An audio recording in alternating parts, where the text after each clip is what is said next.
Patrick, could you tell me about your background? You're clearly a successful businessman. You know, how did that happen? Tell me about your vocation. Are you married, children, anything like that? Well, Lindsay, that's a wide, Loaded question. Loaded question because there's a lot of things in here. So where do we want to go first?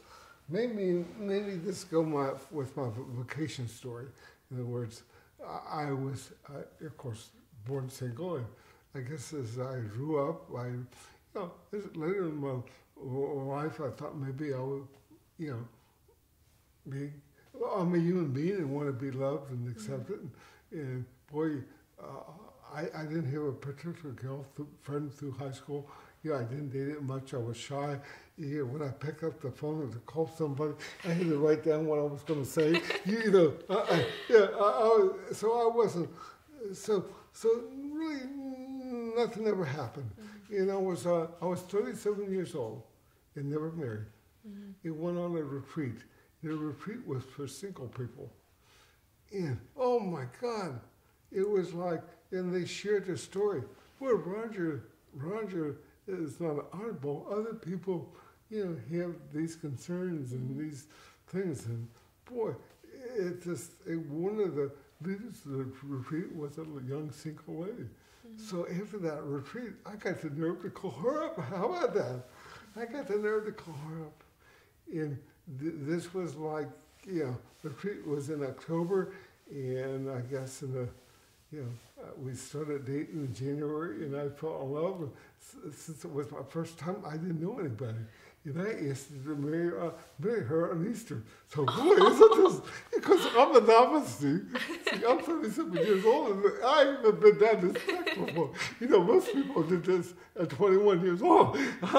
So I got all this built up inside of me, all this care and concern, and you want to be loved and accepted, and, if you want to have a family. And she was like 10 years younger than me, and she was a dental hygienist and a good Christian values, and so we got engaged at Easter time and set a date in the fall, and come the middle of June, she gave me her ring back.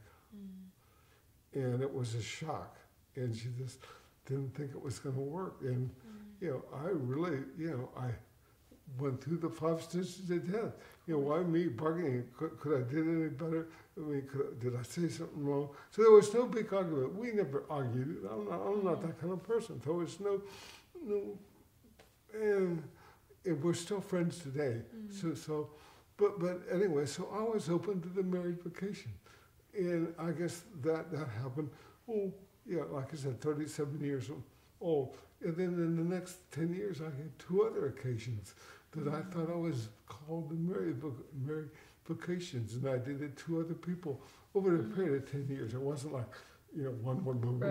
There was a couple of years spaces in between us.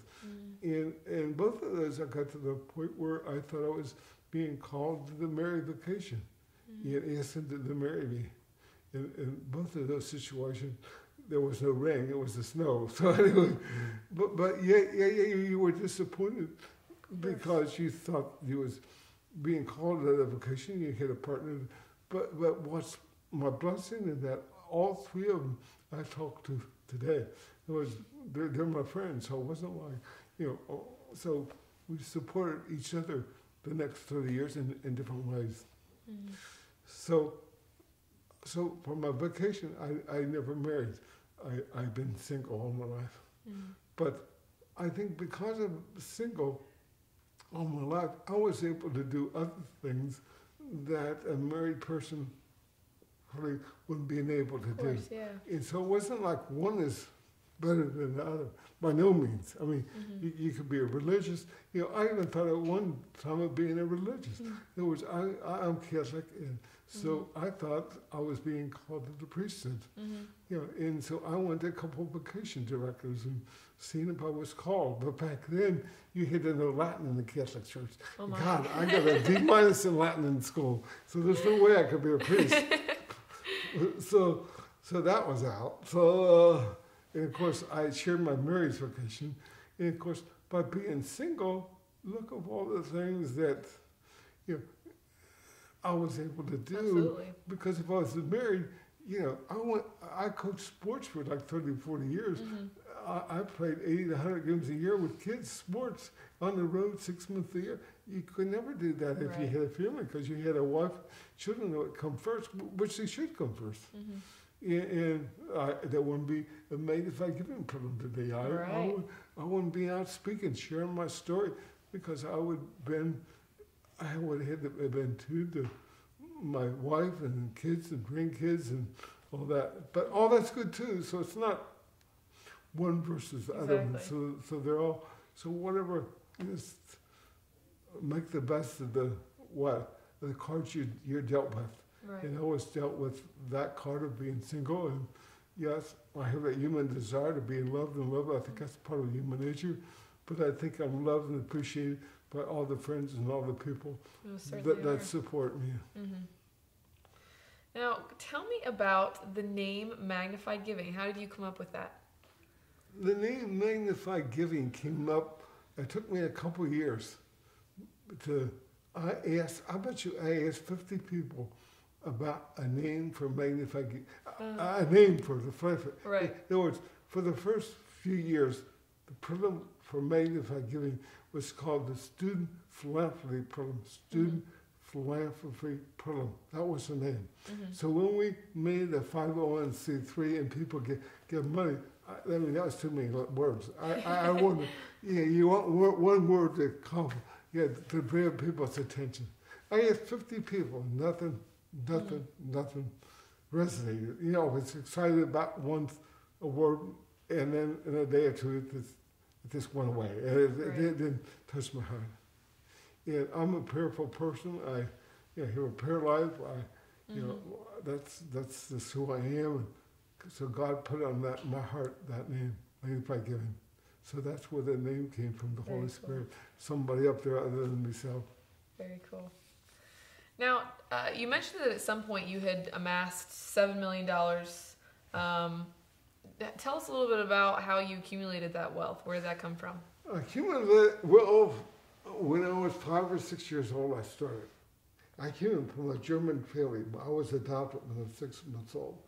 And my parents, lived through the Depression. Right. So therefore, the work ethic was part of your background. I mean, so if you wanted everything, you better go out and get it, right? Earn it. So when I was 5 or 6 years old, back then, pop bottles and beer bottles was made of glass. Mm-hmm. So people are lazy. I pick them up, got some money. There you go. Here you go. And then I bought a wagon with that money, and people on the weekend would say their newspapers and magazines for me, and I would collect them and recycle them. And I used that money when I was in junior high to buy a lawnmower. And I started cutting the neighbor's grass. Uh-huh. Okay? And I became known as a mower boy, like lawnmower. How about that? So through junior high, high school, and college, I was I cut grass, I shoveled snow, I raked leaves. So I was earning this money. So when I was in high school, the thought went through my mind, what do people do with money? It did. And I said to myself, I bet you they invest in stocks and bonds. I didn't know anything about it. My parents were German. They sure didn't know anything about it, because they have all the funds of a in the savings account, not in stocks and bonds. And the school didn't offer any courses in investments. But I came from a small community, and I cut prayers for the mayor and the principal and the superintendent. They all lived in Lockwood. And so they had an investment club, and they let me join the investment club. Oh, wow. I was a student, 15, 16 years old, and they was probably 50, 60, 70 years old, and they taught me about securities. Wow. So on my own, when I was in high school, I started investing in stocks. And back then, the stock market closed at 3 o'clock, and there was no cell phone. So Lindsay, I had to ask the teacher to get permission to go to the principal's office to use the telephone. So that's where I started investing in securities. And over the years, those securities increased, and that's basically my wealth over the years. Right. And then, of course, I always had a tendency to want to give back and want to help out. So it seemed like the more I gave, the more it increased. And I wasn't doing it for that reason. Right. You don't give because it's going to increase, but it seemed like it just was a good Right. fit. And so that's where most of my wealth came from, my investments. Gotcha. Now, what advice can you offer students who are struggling to select where to invest their grant money between two or more deserving nonprofits? What advice can I give to students who are struggling between two or more on where to give their funds to? That is the most toughest decision there is. Yeah. It is, because I had struggled with that on my journey, because as my funds increased on my life, I became aware of other causes and who do you help out. So I would say, assuming they did their homework, they looked at the financial statements, they looked at the reports, and they know the funds are, being stewarded in a good way. It's not being taking advantage of the funds that people give them. And I would say let their heart be their judge. In other words, let it go with their heart, go with their instinct. It's a win-win-win. In other words, it is a win. Because they're both good. So it's not like, you're going to lose here and win. Or maybe you give here and you volunteer here. Maybe the funds that Magnify gives to the students to give away, maybe you choose a charity and they get the funds. Right. But the other charity, you give them your talent and you volunteer them. Yeah. Right. So it is not the end of the world, because there's many ways you other ways that you could give back to what you feel compassion for. Now, Roger, if you could go back in time, what would you do differently? If I could go back in time, what would do differently? That's an excellent question. And I would say after nothing. Nothing? Let me purpose that. At the time that event happened, yes, I would want to do it differently. Right. But looking back at the class, I could see how it made me the person who I am. Right. Because you're on a journey in life, and you do have ups and downs, and at that time when you're going through the 5 stages of death, when you was engaged and you got the ring back, what? Oh, I should have said something different to her.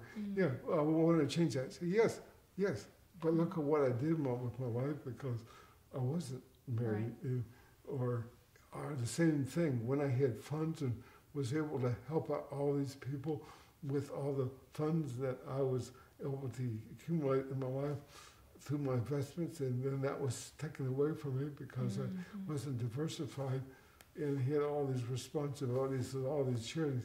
Yes, because I had that question asked to me, back in 2008, and there's no doubt what I would have to do differently. I would have wanted to diversify. Right. There's no way. I didn't want to lose $7 million. I should have been diversified. I should have sold. So yes, I would have, and that would have came from my heart. In other words, I wished I would have did that differently. I wished I wouldn't have lost these funds. I wish I could continue helping out all these charities. I wished I could help out all these youth. But look what happened. Right. The Paul Harvey, the second half of the story, there's always that second half of the story. Because I lost those funds, I had to reach out to other people. And now the charity Magnify Giving that teaches kids how to give back is all supported by other people. They can live without Roger. Or if I had the funds, maybe the dynasty would build up upon Roger. And now without the funds, it's not built upon Roger. It's built upon other people. They can live forever. So, but at times in my journey, yes, I would have liked to change things. That's my humanness. But looking back, I think some of the things like I lost my job, I was far from a job at one time. I think in our journey, we're always going to have setbacks, Lindsay. Which is, it's not going to be a bowl of cherries. You know, sometimes you're going to get the grapes or whatever those. But I think because of that, we became more a compassionate, understanding person because we've been there and did that. And hopefully, you know, once we're healed from that down, our heart expands and we're more likely to be understanding and helpful to a friend that goes through a similar experience like us. Of course. Well, Roger, thank you so much for your time and for answering those questions. Appreciate it. Thank you, Lindsay.